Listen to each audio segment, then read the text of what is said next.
Qbasic Tutorial 4. Good day viewers, you are welcome once again on my channel. This is Tutorial 4 and we are explaining some terminologies concerning Qbasic. We are done with syntax and strings in Tutorial 3. Now, let's start something new. Qbasic commands. There are numerous Qbasic commands, but we will discuss a few on this tutorial and explain other commands on the next tutorial. Commands. What is Qbasic command? Commands are special functions of Qbasic which instructs the interpreter to perform a specific task.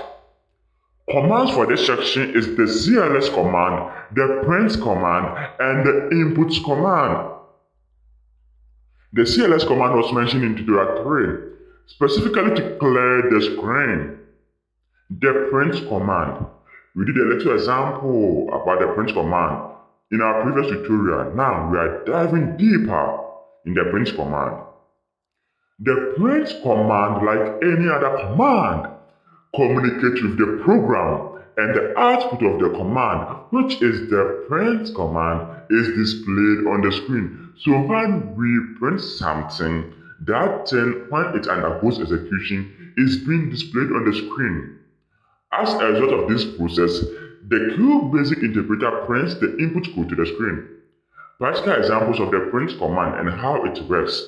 We will also see that screen.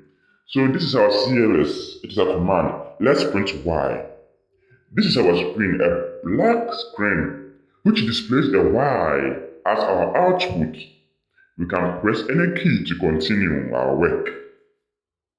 Now, we are able to print Y, and when we press the F5 key on the keyboard, it undergoes execution, or we run it. Let's try another practical example. We want to understand it better. So let's clear our screen. Let's print Y is equal to 5.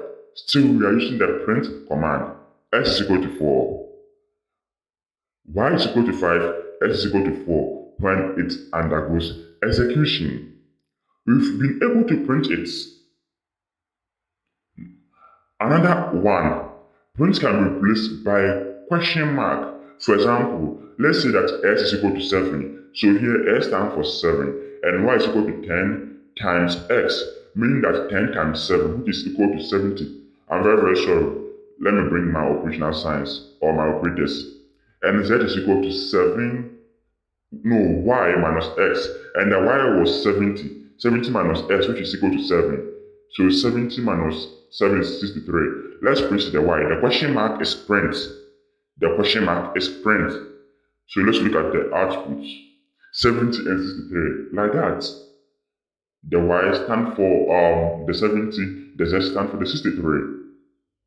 That was some expression. We can also use something called multiple print statements. This is how it also works. Clearing the screen, printing hello class. So we have printed hello, we have printed class. So we have hello, we have class. They are all on their respective lines. So you can press any key to continue, so you have our hello, our class. We can join these two lines together on one line. How will we do that? We will use the semicolon or the comma. Let's try this example with the semicolon one. Hello class. Look at it has been combined together. We've joined two lines on one line. Hello class. And they are combined together like that.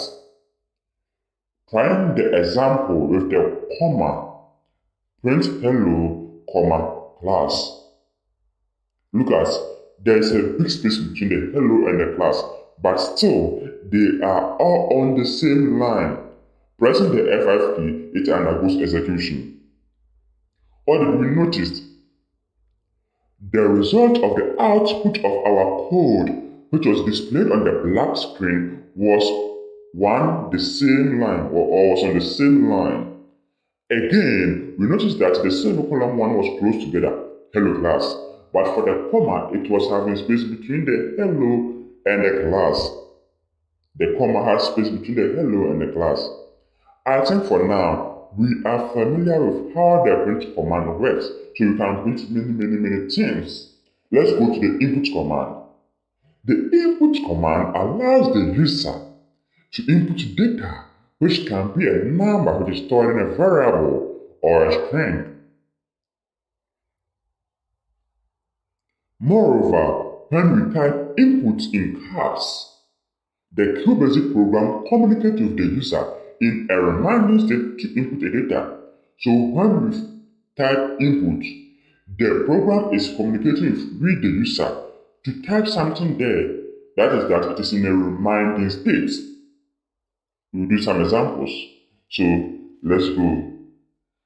Do some practical examples with the input command. Let's clear our screen. The input, which is in capital letters, is there. Let's input quadro string. The $sign stands for string. So what should be the result when it undergoes execution? Let's see. A question mark with a blinking cursor. We can input any string here. Any string which can be a text or a number here. Let's press any key to continue our work. Clear the screen. Input a text using semicolon, text string. Let's see our results.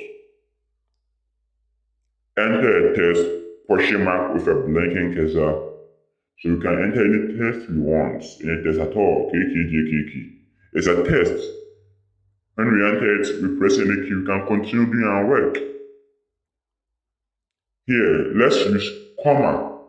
Input a text, enter a text string. Here we are using comma.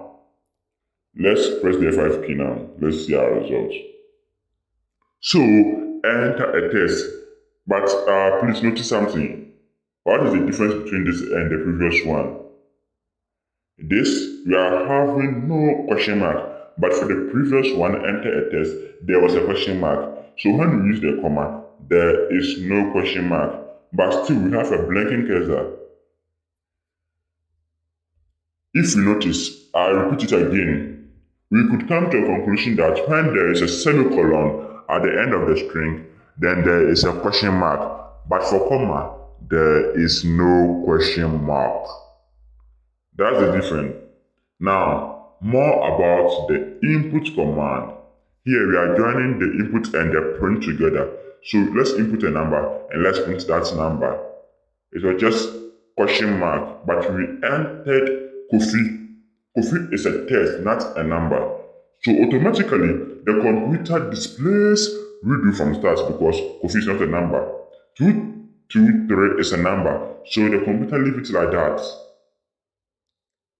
Let's go.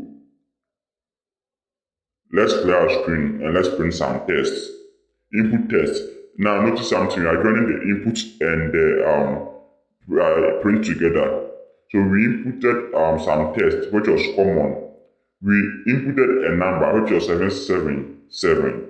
And we printed that text and also that number. So beneath the question mark 777, there is a text which we printed it, which is common. And beneath the command, there's 777.